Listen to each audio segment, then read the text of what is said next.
pemahaman yang mendalam tentang bidang studinya, metodologi pembelajaran yang efektif, pemahaman tentang kebutuhan dan perkembangan siswa, serta kemampuan untuk merencanakan, melaksanakan, dan mengevaluasi kurikulum secara efektif. Hal ini memungkinkan mereka untuk memahami peran dan fungsi kurikulum dalam mencapai tujuan pembelajaran dan perkembangan siswa.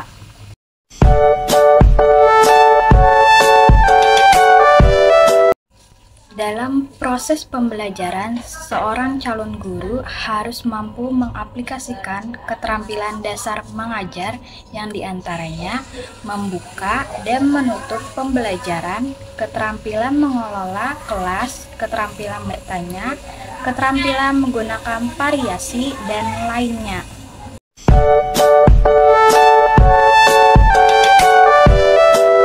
Guru dituntut untuk menjadi profesional di era sekarang karena peran mereka sangat penting dalam membentuk masa depan generasi muda.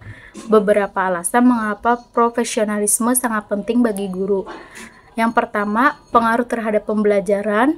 Yang kedua, pengikut standar pendidikan. Yang ketiga, pengembangan profesional. Yang keempat, etika. Dan yang terakhir, pengaruh sosial.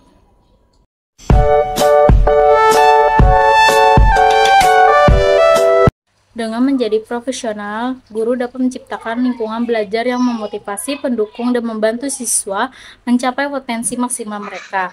Tenaga pendidik sering mengarah siswa untuk melakukan pembelajaran kelompok karena pendekatan ini memiliki beberapa manfaat yang signifikan, antara lain yang pertama kolaborasi dan kerja tim, yang kedua belajar dari sesama, yang ketiga peningkatan komunikasi, yang keempat pengembangan keterampilan sosial, yang kelima pendukung kebutuhan beragam, yang keenam peningkat motivasi, dan yang terakhir ada pengayaan pembelajaran. Demikian, pembelajaran kelompok dapat menjadi metode yang efektif untuk mempromosikan pembelajaran aktif, kolaboratif, dan mempersiapkan siswa untuk sukses di berbagai aspek kehidupan.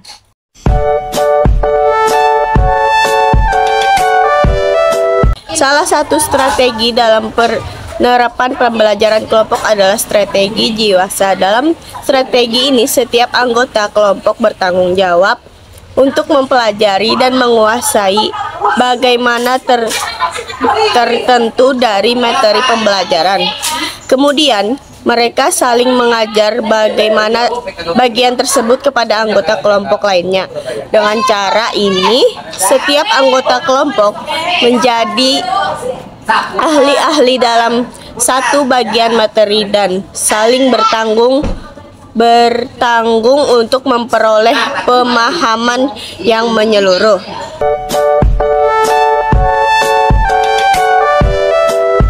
Strategi pembelajaran merupakan salah satu faktor yang berperan penting dalam keberhasilan pembelajaran karena beberapa alasan berikut.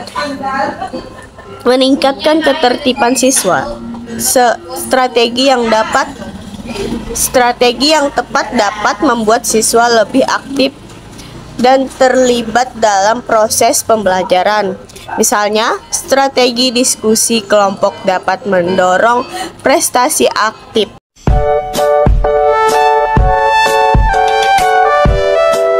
Ketika memilih strategi pembelajaran yang sesuai untuk kelompok siswa yang berbeda, ada beberapa faktor yang harus diperingatkan. 1. Karakter siswa, tujuan pembelajaran, konteks dan lingkungan pembelajaran, materi pembelajaran, ketersediaan sumber daya. Yang kedua, kebutuhan khusus siswa, pengalaman dan keterampilan guru, evaluasi dan umpan baiknya. Dengan mempertimbangkan faktor-faktor ini, guru dapat memilih strategi pembelajaran yang paling sesuai dan efektif untuk kelompok siswa yang berbeda, memastikan pembelajaran yang lebih profesionalisis dan bermakna.